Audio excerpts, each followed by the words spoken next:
Carter Bryant possesses everything NBA teams crave: a 6'11" wingspan, 39.5-inch vertical, elite defensive instincts, and 37% three-point shooting at Arizona.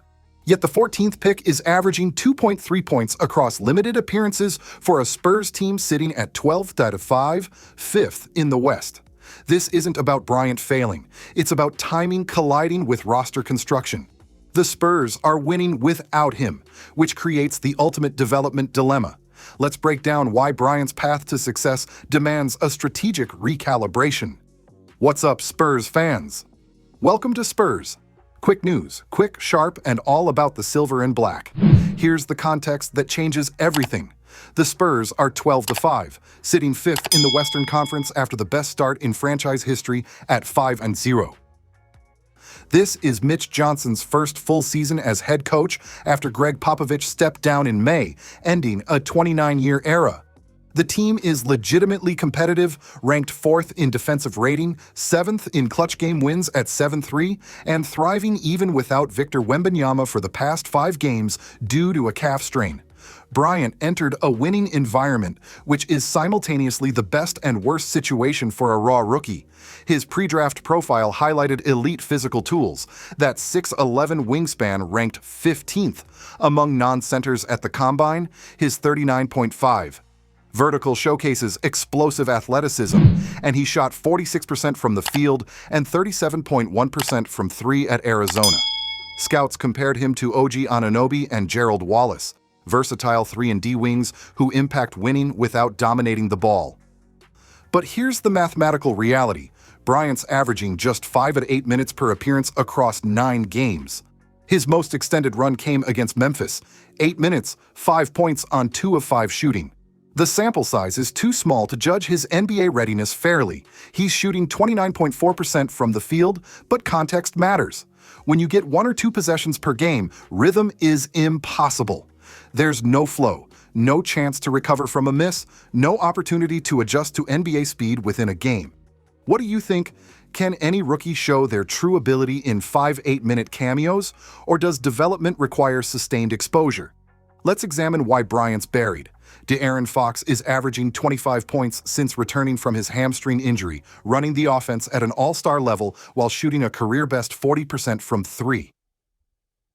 Dylan Harper, the 2nd overall pick, just returned from a 10-game absence due to a calf strain and needs reps to regain his rhythm alongside Fox and Stephon Castle, the 2025 Rookie of the Year.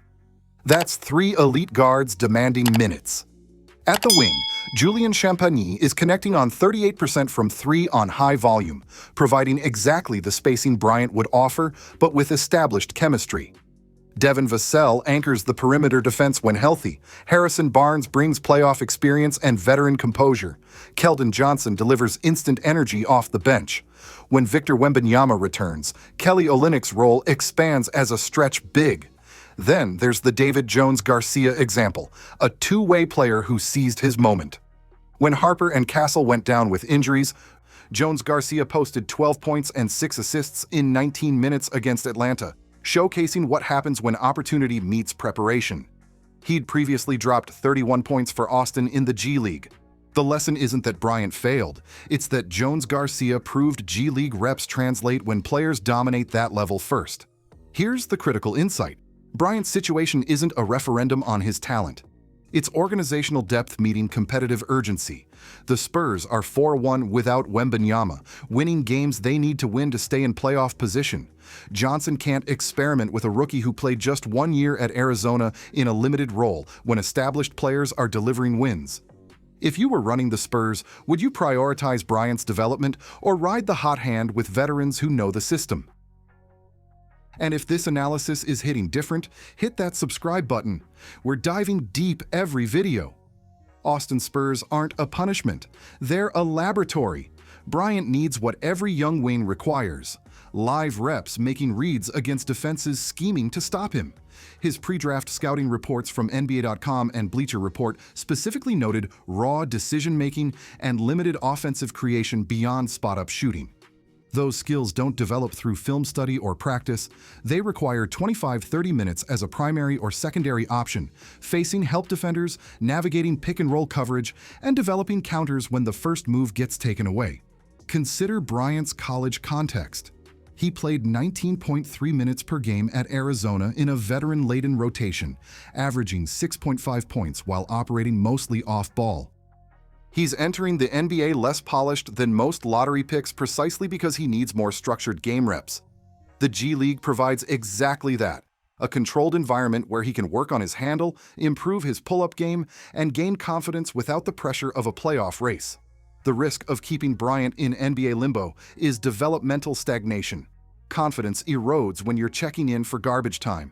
Feel for spacing deteriorates without continuity. And critically, the Spurs can't properly evaluate what they have in Bryant based on 5-minute samples every third game. They need extended looks to understand his ceiling. Jones-Garcia's trajectory validates this approach. He dominated Austin, earned all Summer League honors, and translated that success to meaningful NBA minutes when called upon. That's the blueprint. Excel in Austin.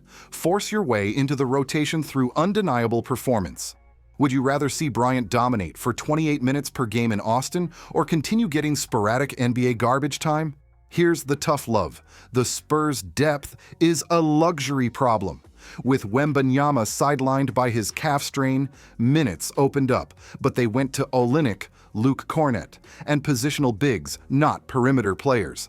Jeremy Sochan returned from his wrist sprain that kept him out early in the season, though he's still working back to full minutes. When everyone's healthy, the wing rotation is stacked. Champagny's shooting 38% from 3 on 5.6 attempts per game. Elite floor spacing that pairs perfectly with Wembanyama's gravity. Johnson provides veteran scoring punch and transition energy. Barnes stabilizes lineups with his two-way consistency and playoff pedigree. Castle and Harper bring dynamic creation. Vassell, when available, offers two-way wing excellence. Where exactly does a 20-year-old raw rookie fit into a rotation chasing the play-in? The Spurs are currently 12-5, 7th in clutch game win percentage, and 4th in defensive rating. This is a team playing meaningful basketball in November. Johnson can't afford to gamble on Bryant's learning curve when established players are executing within proven systems. It's not that Bryant lacks ability, it's that organizational timelines don't align with individual development needs right now. The Austin option becomes more attractive when you consider Bryant's age and timeline. He just turned 20 on November 26th. He's not competing for a contract extension or fighting for roster security. The Spurs control his rookie-scale deal through 2028-29 with team options. There's zero urgency to force his NBA minutes this season if he's not ready. Better to invest 6 months of G League reps, build his confidence, expand his offensive toolkit, and bring him back next season as a more complete player. What's your ideal wing rotation when everyone's healthy? And does Bryant realistically crack that 9-man mix this season? If this breakdown's giving you clarity, subscribe and hit notifications so you don't miss our next deep dive. Let's be crystal clear. Carter Bryant's long-term projection hasn't diminished. His physical profile, 6'6", with a near 7-foot wingspan, elite vertical pop, defensive versatility, and a smooth shooting stroke, remains exactly what modern NBA teams covet. The comparisons to OG Anunoby, Gerald Wallace, and Marcus Morris aren't empty. These are players who built long careers as high-level 3-and-D wings, impacting winning through defense, spacing, and smart off-ball movement. Bryant himself has modeled his game after Kawhi Leonard, a less popular name in San Antonio these days, but the trajectory comparison is instructive. Leonard entered the league as a raw offensive player drafted 15th overall, valued primarily for elite defense. He needed years of development to become an offensive force. If Bryant can follow even a fraction of that arc, the Spurs have hit on a massive value pick at 14. What makes Bryant's situation unique is the Spurs' sudden competitiveness. Landing in a 12-5 team as a 20-year-old project is both blessing and challenge. The blessing: he's learning from winning basketball, absorbing professional habits from Fox, Barnes, and a championship-caliber organization. The challenge? He can't get the on-court reps that would normally come with a rebuilding team. The critical organizational question isn't whether Bryant has talent, it's how to optimize his development timeline while maintaining competitive integrity. The Spurs have playoff aspirations for the first time in years. They can't sacrifice wins for Bryant's growth, nor should they, but they also can't waste a lottery pick's formative season watching from the bench. This is where Austin becomes not just acceptable, but optimal. Bryant can dominate lesser competition, build confidence, refine his handle and pull-up game, and return to San Antonio as a rotation-ready contributor next season or even late this year if injuries create opportunity. The Spurs front office has successfully developed players through this pathway before. It's strategic patience, not organizational failure. Do you see Bryant as a future starter or high-level role player, and what specific skills does he need to develop first? The Spurs face a decision, but it's not the crisis some outlets are framing. This is thoughtful roster management meeting developmental reality. Bryant possesses lottery-level talent. The Spurs are exceeding expectations at 12-5. Those facts create natural tension, but also opportunity for smart long-term thinking. Mitch Johnson's coaching philosophy has already shown adaptability. He guided this team through Wembanyama's absence, integrated Fox seamlessly mid-season last year, and managed multiple rookie timelines. He understands development isn't linear. If Bryant needs Austin reps to become rotation-ready, that's not failure. It's strategic resource allocation. The beauty of Bryant's situation is patience remains viable. He's 20 years old on a rookie-scale contract with zero external pressure. The Spurs aren't competing for a championship this season. They're building sustainable excellence around Wembanyama's timeline. Bryant fits that vision perfectly as a future two-way wing who can defend multiple positions and space the floor.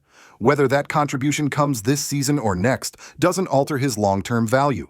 What Bryant needs most right now is what Austin can provide: sustained minutes to develop his handle, improve his pull-up game, gain confidence attacking closeouts, and refine his decision-making with the ball. When he returns to San Antonio, whether in a few months or next season, he'll arrive as a more complete player ready to contribute to winning basketball. David Jones-Garcia showed the blueprint works. The Austin Spurs exist specifically to accelerate this development, and the Spurs' organizational track record suggests they'll handle Bryant's timeline thoughtfully rather than reactively. If this breakdown helped you understand Bryant's situation beyond surface-level takes, hit that like and share it with a Spurs fan navigating the same questions. Subscribe so you never miss our analysis as this roster evolves. This team's building something special, and every piece matters in the long run. The Bryant story isn't finished, it's just beginning. Stay silver and black. Peace.